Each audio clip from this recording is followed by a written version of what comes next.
कह दूं बात आ गई तो कह दूं परीक्षित की। आज का समाज इतना गंदा हो गया है, अगर झूठी भी किसी की फोन पे किसी माँ बहन की उनको आ जाए कॉल और बैक करे तो उसमें माँ बहन कोई बोले तो एकदम कर देता क्या, I love you, I love. इतना गंदा प्रेम, ये प्रेम नहीं है, ये क्या प्रेम, ये दैहिक प्रेम है। प्रेम दैहिक नहीं होता है, ये तो स्वार्थ होता है। स्वार्थ। आपने फिल्म सबने देखी है, फिल्म में 3 होते हैं मेन किरदार। एक होता है नायक, एक होता है खलनायक और एक होता है नायिका, यानी हीरो, हीरोइन और गद्दार। 3 का मुख्य रोल होता है। आपने देखा होगा कि जो खलनायक होता है, गद्दार होता है, वो उस नायिका से, हीरोइन से दैहिक प्रेम करता है। दैहिक। फिल्म ऐसे ही नहीं बनती है, अरबों रुपया खर्च होता है, अरबों खरबों। एक फिल्म का बायोडाटा उठाइए तो खरबों रुपए खर्च होता है। ध्यान देना, मैं बहुत अच्छी बात कह रहा हूं आज जनरेशन के लिए। तो वो देह यानी उससे संबंध बनाना चाहता है, और जो उसमें नायक होता है, हीरो, उसका स्पिरिचुअल आध्यात्मिक प्रेम होता है। तो तुमने देखा होगा कि फिल्म शुरू होती है, सोई पिटना शुरू हो जाता है, और पिटते पिटते पिटते पिटते पिटते जब तक उसका अंत होता है, अंत में वो मारा जाता है बुरी तरह से। इसका मतलब जान गए आप? देखो, प्रेम कोई लहंगा फरिया को ना होना है कि मनवाटा से कह दे आई लव यू, न कोई गुड़ की डेली है, सब मुंह में डालो, हाल भर जाएगी, चली गई।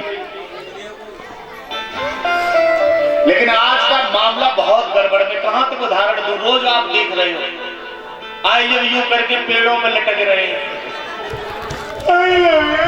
पेड़ पे लटक गए।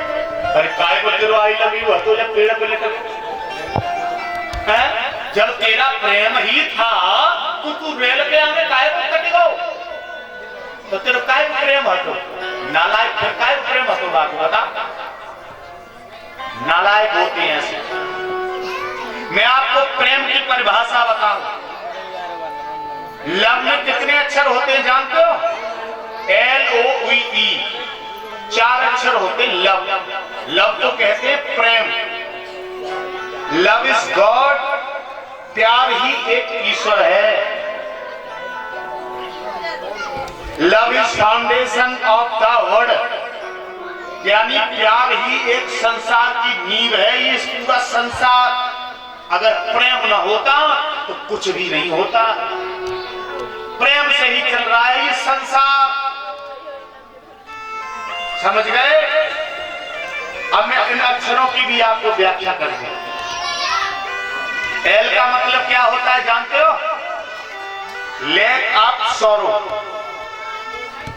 यानी दुखों की झील। क्या? प्रेम, दुखों की झील। पहला अक्षर कह रहा, एक अक्षर की परिभाषा बता रहा हूं। प्रेम क्या होता है? दुखों की झील होती है। ओ का मतलब होता है ऑक्सीज ऑफ टीयर, यानी आंसुओं का समुद्र होता है। दुखों की झील होती है और आंसुओं का समुद्र। थोड़ा दिमाग बढ़ा के लगाना। उसके बाद होती है उई। उई का मतलब जानते हो? वैली ऑफ डेथ, यानी मौत की घाटी। प्रेम।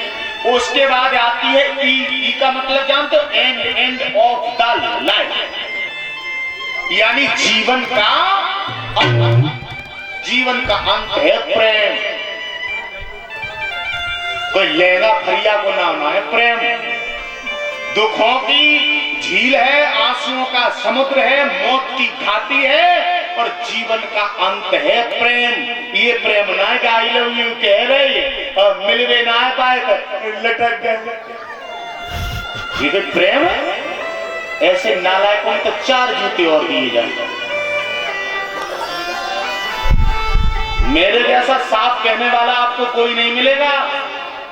मैं उस गुरु का शिष्य हूं, प्रोफेसर आचार्य, जिसके पास पीएचडी है, उसकी डिग्रियां करने वाले, और मैं उनका शिष्य ही नहीं हूं, उनके साले का लड़का भी हूं मैं। मेरे फूफा जी हैं, वो खत्म हो गया तो दुनिया छोड़ के चले गए। साफ कहता हूं, बिल्कुल साफ, और साफ ही रहता हूं। प्यार किया है, प्रेम किया है। पार्वती कह रही है आपसे दूर हो जा, तू इधर घर की बात कर, मैं लालच में आने वाली हूँ। मुझे उस विष्णु की चाहत दे रहे, मुझे उस विष्णु सिंहासन पे बैठना नहीं, मुझे तो मरघट में रहना है और भोलेनाथ की भांग घोटनी है। मैंने तो भोले से प्रेम किया है। पार्वती ने कहा तो सप्त ऋषियों के मुंह बंद हो गए, चुपचाप वहां से निकल गए। बोले हमें लालच मत देना। संत महात्मा प्रणाम किया उस देवी को, कहने लगे धन्य है तुम्हारा प्रेम पार्वती, तुम्हें अवश्य ही भोलेनाथ मिलेंगे। और इतनी कह के चले आए और भोलेनाथ से कही प्रभु मुझे मेरा भी मुंह बंद कर दिया, वास्तविक आपसे प्रेम करती है पार्वती। भोले बाबा कहने लगे आने दो समय, बैठे हैं।